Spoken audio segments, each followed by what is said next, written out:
नमस्कार बच्चों, हम लेके आए हैं class 11th history chapter 1 the beginnings of time. Anthropology is a discipline that studies human culture and evolutionary aspect of human biology. जब भी बात चलती है एंथ्रोपोलॉजी की, पूछा जाता है ये क्या है, तो ये एक प्रकार से अध्ययन है, अनुशासित अध्ययन, जिसमें हम मानव संस्कृति और मानव का जो विकास है, जैविक विकास है, उसके बारे में अध्ययन करते हैं। द हड़जा ये एक प्रकार से आदिवासी कबीला है जो शिकार करता है, इसके बारे में अध्ययन हम कर रहे हैं। The Hadza are a small group of hunters and gatherers living in the vicinity of Lake Eyasi, a salt rift valley lake. The country of the eastern Hadza dry rocky savannah dominated by thorn scrub and acacia trees is rich in wild foods।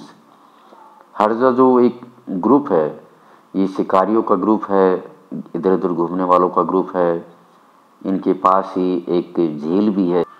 पूर्वी जो हड़जा है, ये इलाका सूखा है, यहाँ पे savanna चट्टाने हैं, झाड़ी जैसे पेड़ पौधे भी लगते हैं कांटे वाले, अकाशिया ट्री भी है, और यहाँ जंगली भोजन भी खूब है। Animals are exceptionally numerous and were certainly commoner at the beginning of the century. यहाँ के जो जीव जंतु है एक प्रकार से कॉमन ही है, और शताब्दी की शुरुआत मानते हैं तो यहाँ पर बहुत सारे जीव जंतु रहे होंगे। एलिफेंट है, राइनोसोरस है, बफेलो है, जिराफ है, जेब्रा है, वाटर बक है, गेजल है, वार्थोग है, बबून है, लोइन है, लियोपार्ड है, हाइना है। ये कॉमन यहाँ पर जीव जंतु रहे हैं। छोटे जंतु की बात करें, पोर्क्यूपाइन, हेयर, जेकाल, टोटोइज, ऐसे बहुत सारे जीव जंतु रहे हैं। All of these animals apart from the elephant are hunted and eaten by the Hadza. तो ये जितने भी जीव जंतु है, इनमें हाथी को छोड़ के सबका शिकार किया गया, और हड़जा आदिवासी कबीले के द्वारा उन्हें खाया जाता था। The amount of meat that could be regularly eaten without endangering the future of the game is probably greater than anywhere else in the world where hunters and gatherers live or have lived in the recent past। यहाँ लगातार कितना meet खाया गया और भविष्य के बारे में क्या नहीं सोचा गया, इस बात का कोई मायने नहीं रखता। यहाँ की जो आदिवासी कबीले हैं शिकार करते गए, वो जीव जंतु खाते गए। वेजिटेबल फूड क्या क्या है, रूट्स है, जड़ें हैं, बेरीज है, फ्रूट ऑफ द बाओबेब ट्री है। दो not often obvious to the casual observer is always abundant even at the height of the dry season in a year of drought। ऐसा कहा जाता है कि यदि सूखा भी पड़े किसी ऋतुकाल में, तो भी ये जो वेजिटेबल फूड है यहाँ अधिकांश मात्रा में मिलता था। The type of vegetable food available is different in the 6-month wet season from the dry season, but there is no period of shortage. हाँ, जो ऋतुएं हैं, जो ड्राई सीजन है और वेट सीजन है, इनमें 6 महीने का अंतर रहा करता है लगभग, तो भी यहाँ भोजन की कोई कमी नहीं थी। The honey and grubs of 7 species of wild bee are eaten. यहाँ शहद है और 7 प्रकार की प्रजातियाँ हैं जंगली, उन्हें भी खाया जाता था। Supplies of these very from season two season and from year two year. यहाँ लगातार इनकी सप्लाई होती रही, सीजन से सीजन और वर्ष से वर्ष। Sources of water are widely distributed over the country in the wet season but are very few in the dry season. पानी का स्रोत है, ये भी अलग अलग जगह पे मिला करता था वेट सीजन में, किंतु ड्राई सीजन में बहुत ही कम पानी रहता था। The Hadza consider that about 5-6 kilometres in the maximum distance over which water can reasonably be carried and camps are normally sited within a kilometer of water course। यहाँ की हड़जा कि 5-6 किलोमीटर की दूरी पे पानी मिल जाएगा रहता था, और ये यहाँ से पानी ले जाके अपने कबीले में ले जाते थे। Part of the country consist of open grass plains but the Hadza never build camps there. यहाँ के जो खुले मैदान है, जगह है, यहाँ पे खुली घास ओपन मैदान में मिला करती थी या उगती थी, लेकिन इन लोगों ने कभी भी कैंप नहीं बनाए। Camps are invariably sited among trees और rocks and by preference among both. जो ये शिविर बना के रहते थे, या तो या किसी पेड़ के नीचे बना के रहते थे, या चट्टानों के पास। The eastern Hadza assert no rights over land and its resources. पूर्वी हर्जा है, यहाँ के लोगों ने अपना एकाधिकार स्रोत और ज़मीन पे नहीं बनाया। एनी इंडिविजुअल में live wherever he likes and may Hunt animals. कोई भी व्यक्ति कहीं भी रह सकता था और किसी भी जानवर का शिकार कर सकता था। कलेक्ट फ्रूट्स से जड़ें भी इकट्ठा करता था। Berries and honey and draw water anywhere in Hadza country without any sort of restriction. जड़ी बूटियाँ हैं, शहद है, पानी है, वो कहीं से भी ले जा सकता था, कोई प्रतिबंध नहीं था। In spite of the exceptional numbers of game animals in their area, the Hadza rely mainly on wild vegetable matter for their food. इसके अलावा बहुत सारे जानवर हैं, उनको खेल कूद में भी काम में लिया जाता था। Probably as much as 80% of their food by weight is vegetable. जबकि ऐसा माना जाता है कि 80% उनका भोजन है वो वेजिटेबल थी। While meat and honey together account for the remaining 20%। जबकि मीट है और शहद है वो लगभग 20% भोजन के तौर पे काम आता था। Camps are commonly small and widely dispersed in the wet season. शिविर है वो छोटे हुआ करते थे और वेट सीजन में काम में आते थे। Large and concentrated near the few available sources water in the dry season. जबकि ड्राई सीजन में जहाँ पानी होता था उसके आसपास ही शिविर लगाते थे। There is never any shortage of food even in the time of drought. जबकि सूखा काल के समय में यहाँ कमी नहीं रहती थी। Written in 1960 by James Woodburn an anthropologist. Hunter gatherer societies from the present to the past. जो शिकार करने वालों की जो सोसाइटी है भूतकाल से लेकर अब तक। Ethnography is the study of contemporary ethnic group से। एथनोग्राफी उस समय काल में समकालीन जो उच्च वर्ग होता था उनके बारे में अध्ययन। It includes an examination of their modes of livelihood. इसमें पता चलता है उनका जीवन जीने का तरीका क्या था, टेक्नोलॉजी क्या थी, जेंडर रोल्स, पुरुष और स्त्री का रोल क्या था, रिचुअल परंपराएं क्या थी, पॉलिटिकल इंस्टीट्यूशन राजनीतिक संस्थाएं क्या थी, सोशल कस्टम्स क्या थे। As our knowledge of present day hunter gatherers increase through studies by anthropologist, a question that began to be posed was whether the information about living hunters and gatherers could be used to understand past societies। प्रश्न हमारे दिमाग में आता है कि आज के समय में जो शिकार करने वाले जो आदिवासी कबीले लोग हैं, समुदाय है, क्या हम इनका अध्ययन करके हम भूतकाल के बारे में स्टडी कर सकते हैं। Currently there are two opposing views on this issue. इस पे दो प्रकार के विरोधाभासी मुद्दे हैं।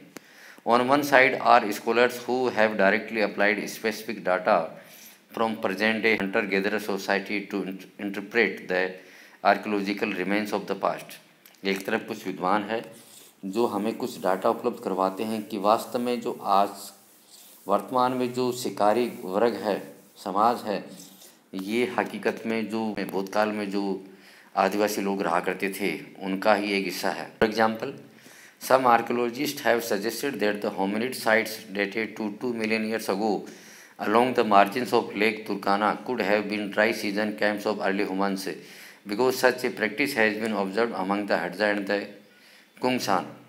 इन्होंने ये एक सबूत दिया है कि 2 million years ago पहले जो होमिनिड्स है कि इनकी जगह का हम अवलोकन करते हैं तो इनमें वही परंपराएं तरीका थी जो इन्होंने ड्राई सीजन में ये किसी पानी के स्रोत के पास में कैंप बना करते थे। ये परंपरा हड़जा और कुंगसान आदिवासी कबीलों में भी है। On the other side are scholar who feel that ethnographic data can not be use for understanding past societies as the two are totally different. ये लोग कहते हैं कि ऐसे उच्च वर्ग आदिवासी लोगों का जो डाटा है वो हम अध्ययन करके हम प्राचीन लोगों के बारे में जानकारी नहीं दे सकते, क्योंकि वो समय था और आज का समय है। For instance, present day hunter gatherer societies pursue several other economic activities along with hunting gathering. क्योंकि आज का जो हंटर गैदरर सोसाइटीज़ है वो हंटिंग और गैदरिंग के साथ साथ और भी दूसरी आर्थिक गतिविधियाँ करता है। These include engaging in exchange and trade in minor forest produce. ये लोग जो जंगलों में सामान प्राप्त होता है उसको आदान प्रदान भी करते हैं और वर्किंग एज पेड लेबरर्स और दिहाड़ी मजदूर के तौर पर ये लोग फील्ड में काम भी करते हैं, नेबरिंग फार्मर्स के यहाँ काम करते हैं। Moreover these societies are totally marginalised in all senses, geographically, politically and socially. कुल मिला के बात ये करते हैं कि ये जो समाज है ये बहुत अल्पसंख्यक है, बहुत कम मात्रा में हैं, भौगोलिक तौर पे, राजनीतिक तौर पे और सामाजिक तौर पर। The condition in which they live are very different from those of early humans. इनकी आज की जो कंडीशन है वो पहले के समय के मानव की तुलना में अलग प्रकार की है। Another problem is that there is a tremendous variation amongst living hunter gather societies. एक दूसरी समस्या ये है कि आजकल का जो हंटर गेदर सोसाइटीज़ है इनमें बहुत सारा बदलाव आ गया है पहले के तुलना में। There are conflicting data on many issues such as the relative importance of hunting and gathering, group sizes, the movement from place to place. वो किस प्रकार से ग्रुप में हंटिंग शिकार करते हैं, कैसे रहते हैं, उनकी ग्रुप की साइज़ क्या है, एक स्थान दूसरे स्थान पर किस प्रकार से जाते हैं, सब कुछ बदलाव हो गया है। Also there is little consensus regarding the division of labour in food procurement. भोजन को इकट्ठा करने में और अपनाने में भी रात दिन का अंतर है। आल्दो यद्यपि today generally women gather and men Hunt, आज महिलाएं इधर उधर घूमती है सामान इकट्ठा करने के लिए और पुरुष शिकार करते हैं। There are societies where both women and men hunt and gather and make tools.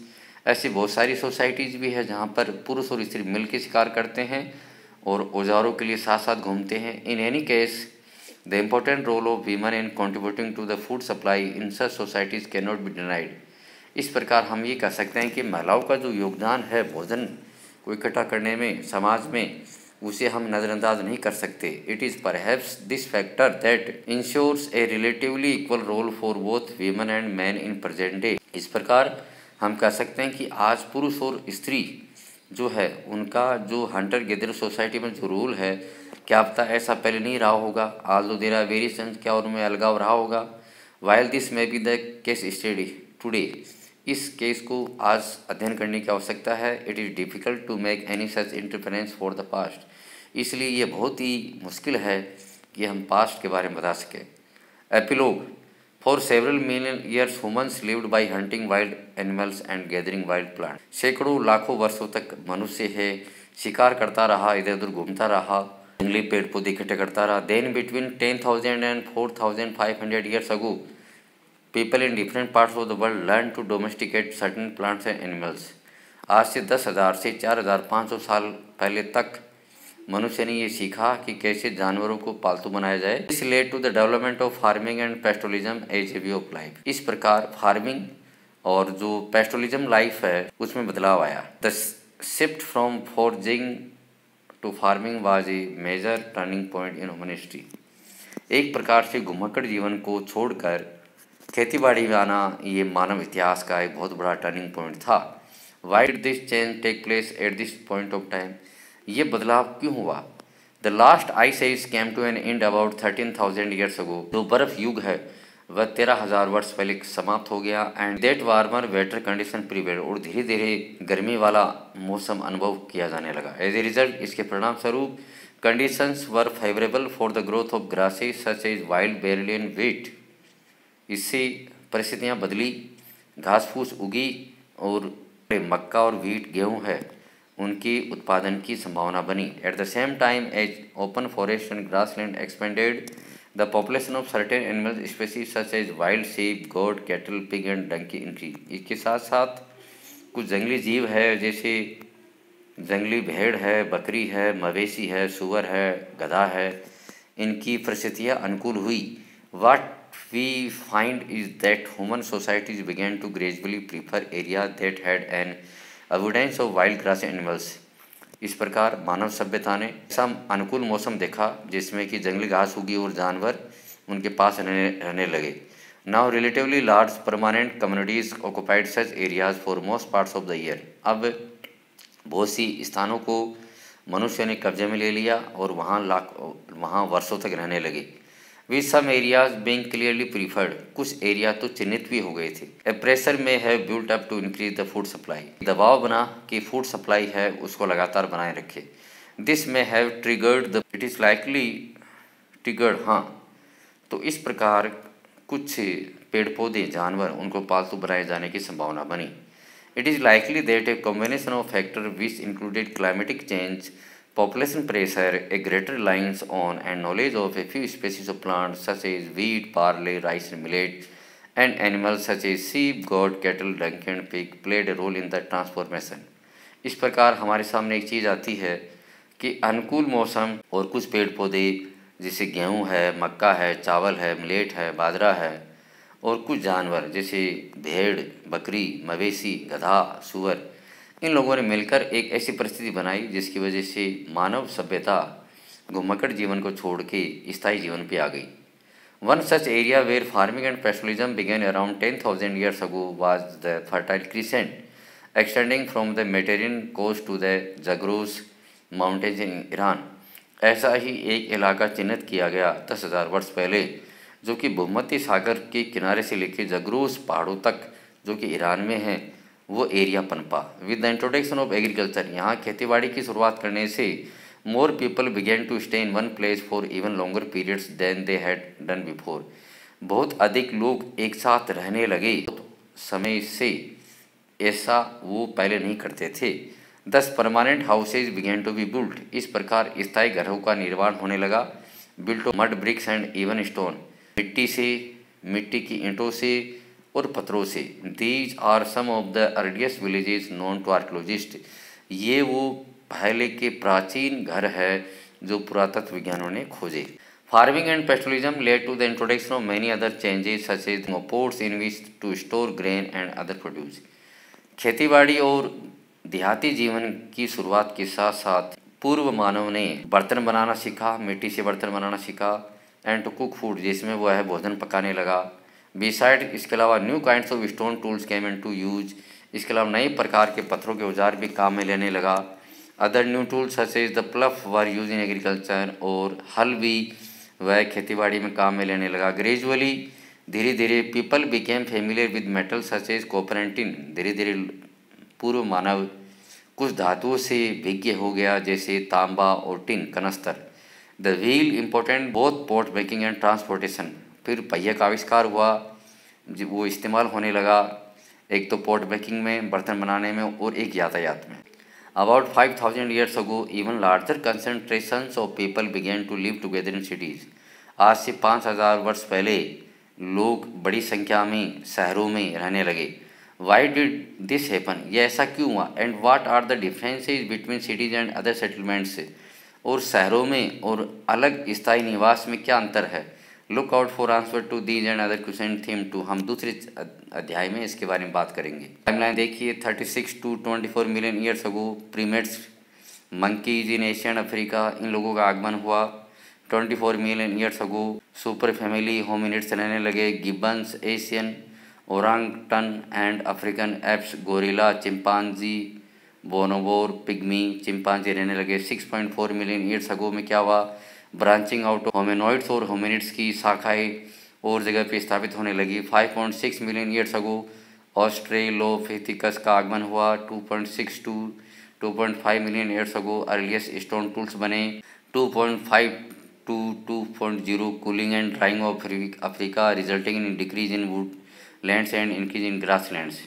Africa महाद्वीप है, धीरे धीरे ठंडा होने लगा, सूखा होने लगा, जिसके परिणामस्वरूप वहाँ पर लकड़ियाँ सामने आने लगी, लकड़ियों में कमी हुई और ग्रासलैंड, घास के मैदान बनने लगे। 2.5 to 2.0 million years ago Homo लोग आए।